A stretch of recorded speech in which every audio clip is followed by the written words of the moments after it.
First speaker is John Dwyer, the Conservative. Thank you, Chair, and thank you, Sally, for arranging it this morning, and thank you everybody for turning up.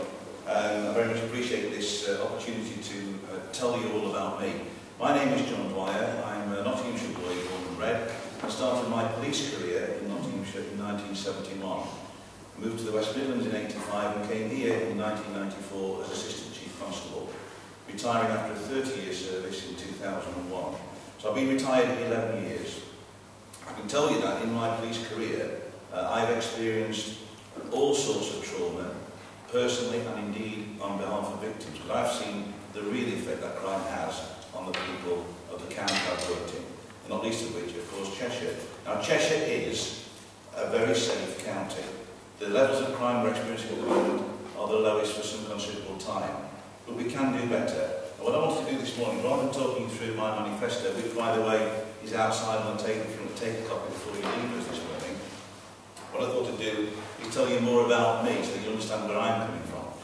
I talked about my police career. I want to talk about the fact that Britain, I think, the United Kingdom, I think, is unique in the world in that we have a big voluntary sector.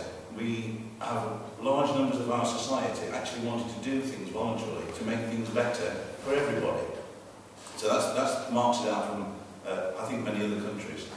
Secondly, as Louise has already said, the British Police Service, I think, is the best in the world. I would say that, wouldn't I? But I think we can all be very proud indeed of Cheshire and its performance. So why on earth are we having police and crime commissioners? Well, this is the first opportunity ever, or at least since 1829 when the modern service was born, where the public have had a real say in electing a person who can represent them on the inside of the police service.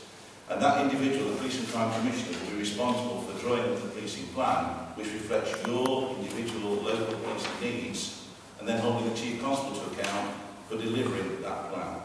When I retired in 2001, I was immediately put onto a board of trustees of something called Drug Watch Trust. So I am also a volunteer. Drug Watch Trust is an education charity. We don't get paid for this, but we do sell education material to schools, youth groups and indeed parent groups to ensure that parents in particular are more aware of the dangers that their kids are being exposed to. I'm also on a trust called Sanctuary for Veterans, which talks about looking after retired army and military personnel who, coming out from the forces injured physically or mentally, are looking for a safe haven, and the Sanctuary for Veterans is about providing that for them. So I wanted to give you a flavour of where I'm coming from, my background. Hopefully I've done that. My time is running out, but we'll hopefully be discussing other issues as this morning unfolds. Thank you.